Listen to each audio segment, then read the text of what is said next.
தாய் மாமன் தாய்க்கு நிகரானவன் சீரியலோட டைட்டிலே பாசத்தை கொட்டுற மாதிரில இருக்கு. கதை எப்படி இருக்கு வாங்க பார்ப்போம்.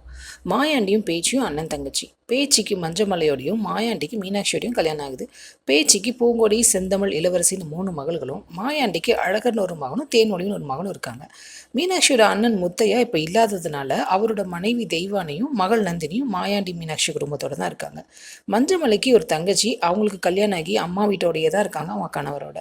மஞ்சமலையோட அம்மாவுக்கும் தங்கச்சிக்கும் பேச்சு அவங்க அண்ணன் வீட்டோட ஒட்டுதலாக இருக்கிறது பிடிக்கல. எதுடா சாக்கு, எப்படா காலம் வாரலான்னு காத்துக்கிட்டே இருக்காங்க. இதில் பேச்சுக்கு தீராத ஆசை என்னன்னா, அவங்க அண்ணன் மகன் அழகருக்கு இவங்க மூத்த மக பூங்கொடியை கல்யாணம் பண்ணி கொடுக்கணும்னு.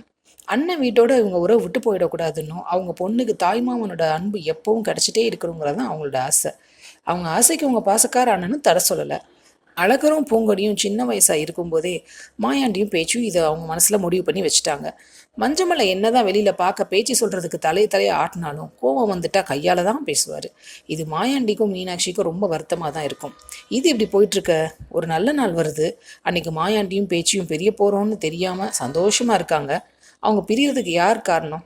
இந்த பிரச்சனையில் அழகரும் பூங்கொடியும் எதிரும் புதிருமா மாற, அழகருக்கு நந்தினி மேலே ஒரு பாசம் வர, அடுத்து என்னவாகும் இவங்க எல்லோரோட உறவும்?